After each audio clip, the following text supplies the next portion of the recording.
Hello and welcome to another episode of the Women Series where we capture developments and stories that impact women. I am Ayomide Oguntoye. It's been a long time, or it's been a while, but yeah, we're back and back for good. So today we want to have a conversation about financial independence, which of course is very, very important to women. And there is this saying that give a woman $1, she will make good use of it, but teach her how money works, she will definitely change our world. And my guest today is none other but someone who is revolutionizing our world with our financial independence, or our knowledge with financial independence. And I'm speaking to none other than Tosin Ojo, a principal at Sahel Capital. Hello, Tosin. Good to have you today. Thank you. Thank you for having me. Thank you. How are you doing? Very well, thank you. So I started off conversation around financial independence, and there is this saying that for women, financial independence is a matter of necessity. What do you make of that? Actually, for everyone, financial independence is necessary, is important. You know, there's a lot around the financial independence for women, just because of the structure of society and how society evolved over many centuries, where women were first, didn't have property rights, and eventually they had property rights. And in some places today, even they can't own land, they can't own property, and how a lot of women maybe have been in financial abuse, and how there's also different studies that have been done about how the impact of a woman being financially independent impact on the livelihoods and the outcomes of our children, right? And so there's a lot of studies that have been done around this. So it became something really important for women as focus, but generally speaking, financial independence is important for everybody. Right. I love the fact that you even emphasize that it's not only for women. I mean, it causes across everyone. Everyone needs to be learn about financial independence. But there's some people that have said that there is really nothing like financial independence. There is financial knowledge. I can't really remember. I can't really put the word to it. I mean, the reality is that it's a journey. A lot of people are not at financial independence yet because it takes quite a bit to get there. The first level for most people, the first level that most people should aspire to be at is financial security. Okay. So you must be financially secure as a person, and which it means that you can pay your bills. Essentially, that's financial security. Your expenses are less than your income, such that you have some savings. So expenses less than your income, you have regular savings. And some people say you should have 3 months worth of your monthly salary, your savings, some say 6, depending. But the general principle is that you're financially secure when your expenses are less than your income. So that's basic. So it does not matter what your income is, your expense must be less than that. This seems to be like your regular thing. I mean, you're saying it feels so effortlessly, like, I know this thing at the back of my palm, and of course it feels like you, not like it feels like, it's definitely what you practice, because for you to be speaking out of experience, it basically says that you are practicing what you're saying. I mean, my interaction with money was long before I had this career in financial services. Right. Long before that. And for a lot of people, how we relate with money really, really started much longer. It came from our experience growing up, our experience with lack or abundance, our experience with our parents. So generally, everyone picked up money habits unconsciously all through our lives. And by the time you become an adult and you all of a sudden you have to be responsible for yourself, that's when you start realizing the kind of money habits you have. For some people, it's easy for them to live below their income. For some people, it is hard, regardless of what they are earning. And so for some, it's easier, for some, it's less. And then that's when people start learning about tools, discipline, awareness to help them, build that habit. But back to what I said before, the very first level is financial security. If you're not financially secure, you cannot be financially independent. Because financial independence is where we talk about financial independence a lot, but a lot of us are not at financial independence. I am not at financial independence. That's a fact. I love the honesty. Yes, financial independence is where I do not have to depend on a paycheck to meet my basic needs. That's financial independence. It means I have enough assets, right, that are earning income for me to take care of my living expenses. On the average, most people will get to financial independence towards when they're maybe between their 50s and their 60s, when they've accumulated enough assets enough assets that can earn for them. And then when they are sometime in their 50s, going to 60s, depending on their lifestyle, if their lifestyle is not so extravagant, maybe the income they're getting from their assets, their passive income, can pay for their living expenses. That's financial independence. A lot of people throw the words around, but a lot of people are not at financial independence. And it's not really about how much you earn. You can be a celebrity, you might be earning millions of naira, but your expenses might be more than that. Then you are not financially independent. Now, there's this song playing in my head that someone said that even Dangote is still looking for money. So who are we not to even look for money? Yeah, right. So just before we started this conversation, you had mentioned that, well, I thought that your career spans, your career in this space has been for 10 years, and then you're saying it is for 15 years, Yeah, going 15 on years. 16 years. I mean, it's quite interesting to see, and I say this a lot of times when I meet with women, especially in the financial space, because I know, or with my interaction with quite a number of women, I understand that it could be very demanding, and there are lots of perks that come with the job. But how have you stayed through to the course? I mean, what keeps you going? What's your motivation that keeps you going in the space? I think the first thing is if you love it, and I'll tell you how I got to this space. Got to this space. Like I was saying earlier before we started, it was completely random for me. So I was a science student. I read microbiology. When I was leaving school, I had no idea. I knew accounting was a subject in secondary school. I did a bit of economics in secondary school and in uni, and I liked it. That was about all. I had no idea what asset management, investment banking, equities, whatever those lingos. I had no idea what they were. But I left school, and like everybody, I wanted a job, I finished service year. I was actually a teacher when I was 7. I finished service year, and when I was done serving, during my service year though, there was an advert in the newspaper by a recruiting firm. They wanted people to come do tests, and I went. We did the tests. They had a career fair at Museum Center. I went for the career fair. I did the test, was shortlisted to attend the career fair. So at the career fair, there were different institutions. I remember top consulting firms, top there was British, like all these fancy places where everybody wants to work. And I remember it was their booths I was really going. And then after I was done with all these nice places where I wanted to work, there were a few banks there. I dropped my CVs randomly. Really? Yeah, just dropped the CVs. I didn't speak to any of them. I just left. I didn't want to work for a bank. Because back then when we were in school, like you heard a lot of things about bank hours and bankers and all those things. So I didn't want to. And then a couple of months later, about a month to finishing my NYSC, the recruiter got back and said, oh, I've been shortlisted for a job at a bank, and it's an international bank. They're expanding their retail footprint. Am I interested? And that was it. I really actually didn't do an interview to get into banking. I was just offered the job. And the job is going to be in retail sales. Are you interested? If you're interested, you're going to do a 3-week training, and it was a full-time job. It wasn't a contract job. You're going to do 3 weeks training, and after the 3 weeks training, if you pass at from the training school, then you have the job. And I resumed like a month before finishing my NYSC. I'm like, but there's something I've always been like, I love to learn. I'm a voracious learner. I learn a lot. So I always like anywhere where I have to learn. So even though it was sales, I was happy that I was learning, And then I started like, if it's just to pass training school, that's not a problem. That's a piece of cake. Then we resumed. And as I say, the rest is history. My first 7 or 8 months, I was in sales. I was in retail sales. There were 2 of us to a computer. I wasn't supposed to be in the office. I was supposed to be going out, bring accounts and all of that. But there was one thing, though. There's also the place of providence. I remember the day they were going to announce the branches where we were going to be posted after the training school. I said this a little prayer, and to God, I said I wanted to be posted to the head office branch. Oh, wow. A lot of people were opting to be posted outside of Lagos because the cost of living was cheaper. We're all going to be earning the same. I said I wanted the head office branch. I wanted to be in the corporate head office. And I was posted to the head office branch. And that was the beginning, really the beginning of my career.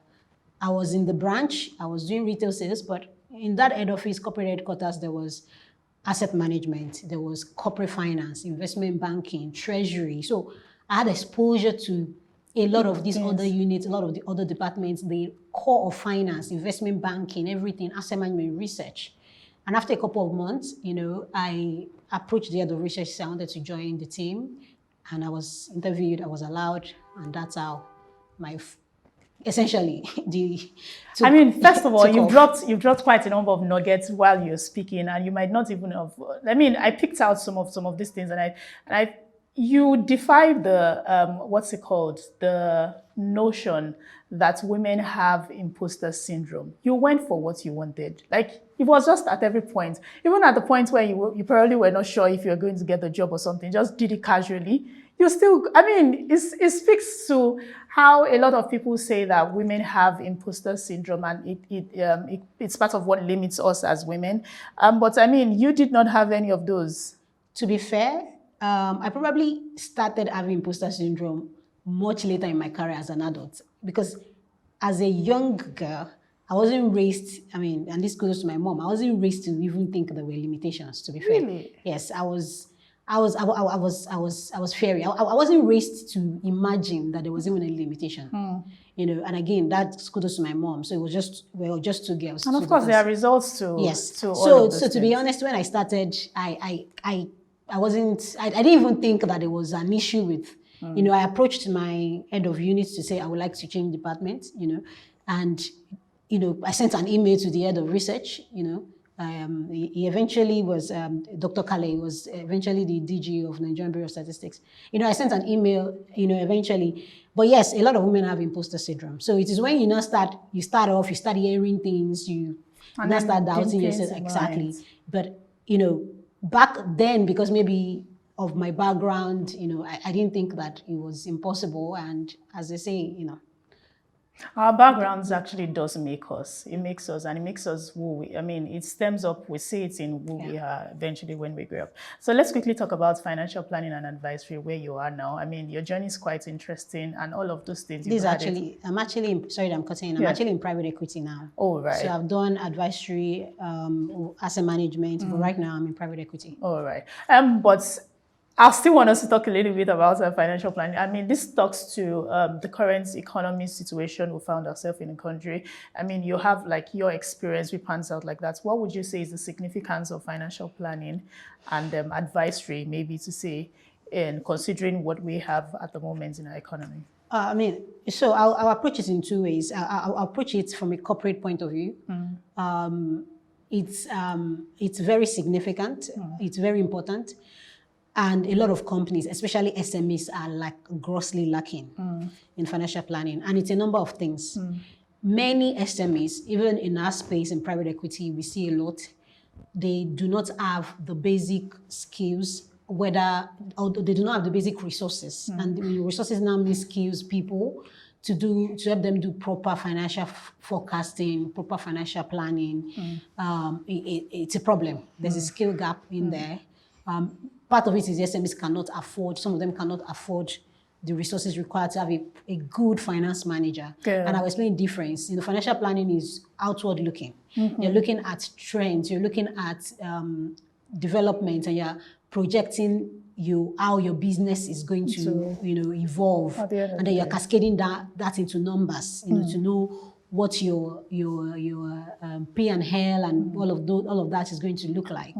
Now it's much more important now because there are more uncertainty. There's a lot more uncertainty now, a lot more variables changing. A lot of businesses is going to be out of because just how things have changed so quickly, so rapidly. And I'm talking about, you know, the cost of doing business. Businesses that maybe before now they've been able to manage without proper planning will struggle even now.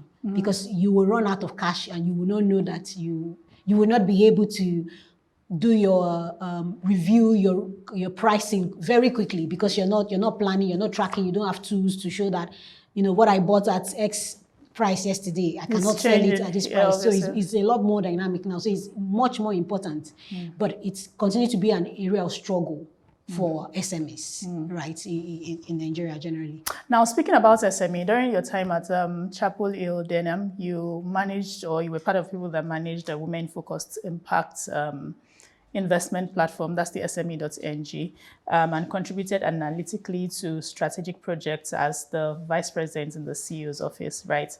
Now, in your opinion, what stands as the most impactful financial investments that women can pursue? That's a tricky question. So I think the biggest financial investment that women can pursue is investment in themselves, in knowledge, in learning. That's skills. deep. That's deep. Yeah, it's investment in yourself, really. It's really because a lot of business. By the way, we have a lot of micro entrepreneurs are women. So the vast hundreds, thousands of businesses that are owned by women, but they are all small, tiny businesses. Yeah, they don't grow beyond. Yeah, so they can't grow. I mean, it's part of some of that is cultural, right? Some women have kind of like a cultural ceiling, you know, that sort of that is sort of there, you know, cultural biases, and they don't want to rock the boat, so they stay small so that everybody can be happy, you know, in that sense. So that's there. Part of it is what I've said around knowledge, learning, skills. A lot of women own businesses. They are scared of proper accounting. They are scared of proper planning. They are scared of taking bank debts. If you're running a business, sometimes debt is important. Sometimes debt is appropriate to let you grow, right? They're scared of taking third-party money, like just a lot of fear, you know, around a lot of those things. So as a woman, that if you're in business, the biggest investment I think you can do is invest in yourself first. So knowledge, you need to seek knowledge. You need to go for trainings. I mean, they say there's a lot of training accelerator for women investors, maybe not enough funding. But the truth is that even though there's a lot for women investors, there's still a lot that a lot of people need to know. So I'm an advocate of constant learning and constant improvement. So that's one. And then the second thing that you can then do is you need to take risk.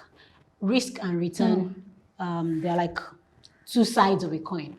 If you're not going to take risk, certain, of course, calculated risk. That's why I started first with knowledge and learning, because if you don't understand, so by the time risk you you're get taking, there, you'd obviously understand the if risk. you have enough knowledge, enough understanding about what you're doing, then you can take calculated risk. If you don't take a risk, you can't grow, you can't scale, and all of that. And it's important, and this is very important, because a lot of studies have shown that when a woman earns, and when a woman earns good income, and when a woman is financially empowered, the multiplicative impact on society, on her family, is more. Yeah. So for every $1 that a woman makes, her children are better off, the community is better off, because women invest in people. They invest in people, in the community. So it's important. So I guess maybe for a lot of women, if you start thinking at it from that point of view, like the impact you can have, you know, your community, on people, maybe it gives us the boldness, you know, to kind of like want to grow, you know, take this calculated risk and continue to invest in ourselves. Right, very well said. I mean, I've picked out some of those. I'm just going to encapsulate all of these things together. But moving on, as a woman who have, let's say, you've excelled and you're still excelling and you're climbing up the ladder in this financial space. I mean, how would you, or what guidance would you offer to young women aspiring to climb up the ranks in whatever industry they find themselves? I think the world is a lot flatter now than it was many years back. Like I said, I didn't grow up with any sense of limitations. I think I started on knowing the limitations women have as an adult. Like I didn't know any of that. I wasn't raised to think there was any of those limitations, right? I think the world is a lot flatter now than it was 30 years ago, or 40 years ago, or 50 years ago. So really, I think the first thing is don't self-reject as a woman. Don't self-reject. Don't tell yourself, oh, I can't do this because I have to do this. Oh, I can't do this because I have to do this. And it's true, we tell ourselves that a lot of times. Yeah. So that's the starting point. Don't self-reject. There's nothing that you want to do that you cannot do. It's as simple as that. We are in an information age. Of course, there's still physical limitations that women have. You're not probably going to climb a pole, you know, electric pole, or you're not probably going to push a construction crane, whatever. But the reality is technology has flattened the world. How many men are even doing, you know, those kind of work? And the highest paying work is not even they are not the most physically tasking work. The highest paying work today is information driven, right? It's like executive roles and all of those things. So the first thing is that don't self-reject as a young woman. Don't imbibe narratives that limit your ability, limit your capability. The second thing is that think about what you really would enjoy, where you would really excel. Your competition should be your competition should be yourself. Your benchmark should be yourself. And women have, I mean, some of it might not be true, but there's all this narrative that women tend to look at each other and all of that. Your competition they do. Your competition should be yourself. We should look at each other collaboratively to help to groom, you know, others and let them grow. But then look at yourself and grow and improve like be committed to constant improvement, be committed to constant learning, be committed to growing, and do it in something that you are passionate about, and put in the hours, put in the grind, put in the grit. You still have to work hard. There's no shortcuts to success. Very well said. I mean, you've wrapped this up in a very, very, how do I put it now? Aspire to perspire. Aspire to perspire, and that's quite. It's very, very interesting to note that we still have women that are still doing excellently well, whilst some people might still be feeling like there are limitations to whatever it is they can do. I mean, you as an example, we see your work, and we applaud you. And of course, we understand that this kind of conversations will also spur other women into doing great things and picking up themselves wherever they feel they have got into, and saying, no, you know what, if Tosin could have done this, definitely I can do it. Thank you very much for having this conversation with me.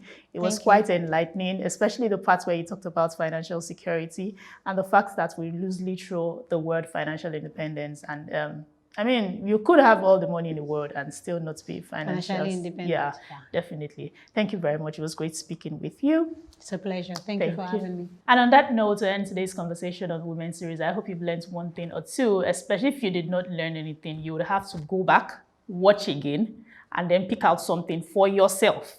That's very important. Thank you for joining me today. It was great speaking with Tosin Ojo, the principal at Sahel Capital. And until next episode, we hope you join me next episode as well. I'll still bring you another insightful edition of the Women Series. And until then, I am Ayomide Okutoye. Thank you for watching.